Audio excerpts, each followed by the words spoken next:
A famous guitarist on Instagram has been accused of faking his guitar skills. Now, this alone wouldn't be really news, cause that's like saying the sky is blue. What really made this a serious matter is that this very famous Instagram guitarist called Giacomo Turra, with over 700,000 followers, he has also been accused of stealing the guitar solos he has been playing in his videos from smaller creators without crediting them. I'm not the first one to talk about this, and I won't be the last for sure. Now, if you get big enough on the internet, someone at some point is gonna accuse you of copying video ideas or taking too much inspiration from other musicians, and most of the time it's just a coincidence, you know. It can happen that more than one creator has the same idea. But what happened here is extremely different. It all started with one video from Danny Sepko, my enemy, who has been publicly calling out Giacomo and making most people aware of what he has done. Here's an early example from Jack Gardner. I've panned these comparisons left and right so you can hear the similarities.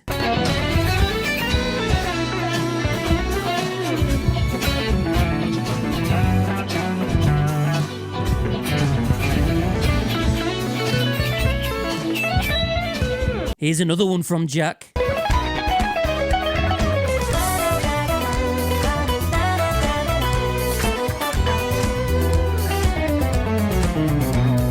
From Alex Hutchins.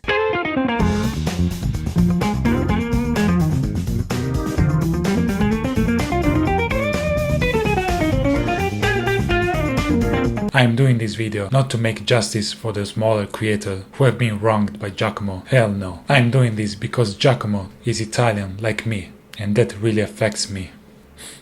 I'm just joking. I am doing this video because a lot of you asked my opinion about this, and I'm doing this to support the musicians who have been wronged. I'm gonna leave in the description of this video all the musicians' channels who originally composed the guitar solos Giacomo Turra has played, so make sure to support them all. Do it now. The worst part of this drama is how some small creators even quit making music because they felt wronged about what Giacomo did, and because he literally became famous through their original ideas. So support them, please. The craziest part about this is how Giacomo managed to get huge collaborations, signature instruments, and most of this success was built on other musicians' work. Literally fake it until you make it. When I first watched his videos, I was very impressed by his musical ideas. Every solo he played felt so different and creative, almost like a bunch of other people wrote them. Now I know why. Here's an example of what he does.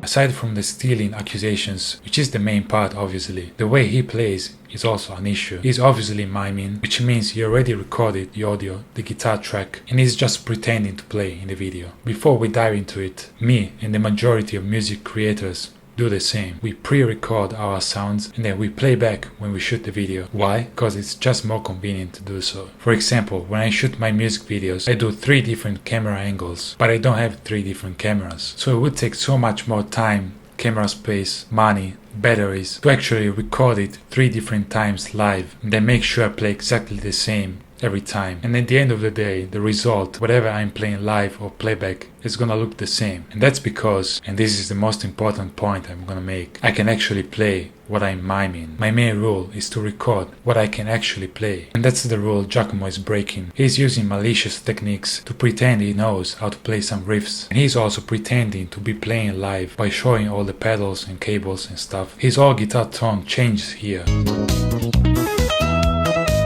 even though he didn't touch any pedal. Mind blowing. Adam Neely made a very interesting video where he talks about the ethics of fake guitar playing. You should check it out. And also the notes at the end here. They sound extremely precise, perfect, but you can see he's not as precise when he plays them in the video. He has obviously recorded that part slower, at a slower speed of BPM, and then he sped it up, and then when he actually has to play it in the video in real time, he can't really keep up with the accuracy. Same thing in this video.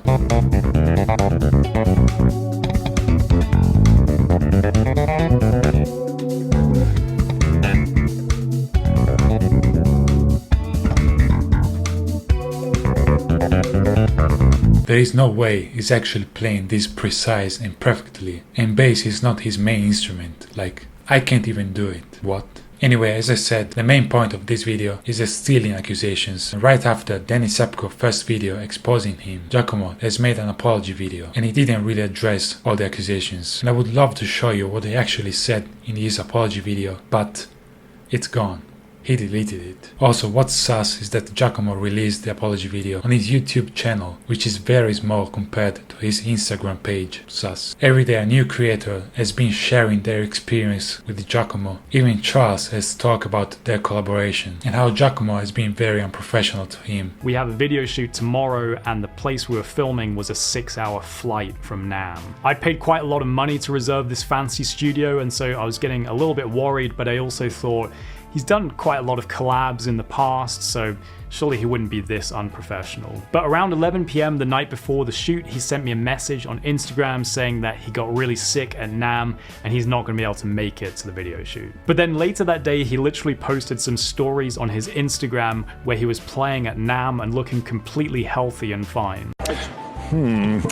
To me, it was quite clear that he had just chosen to play at Nam instead of doing our video. This obviously caused me to lose money. It made me look unprofessional to the studio. Now I know what you're thinking. Giacomo has been collaborating with pretty much everybody on the internet. What about me? He actually tried to contact me a few times through comments on Instagram. I almost responded to him. So this image you might see in the thumbnail could have happened at some point, but I've always been skeptical about his content. I've been trying to search on the internet if Giacomo himself has made some new comments about this situation. All I could find is a recent video from musicians Lewis Land, who has collaborated with Giacomo in the past. And after all this drama, Lewis Land asked Giacomo to take down all their collaboration because he didn't feel comfortable anymore being associated with Giacomo. And Giacomo's response was, "Get help, dude."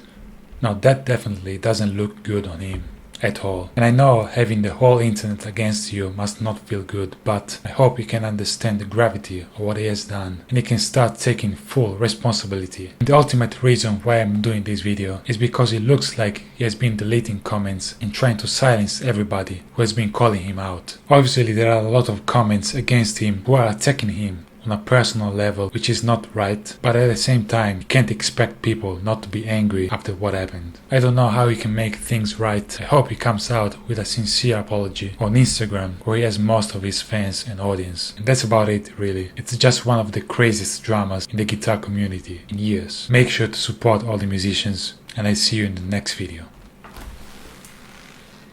Stay funky, bros.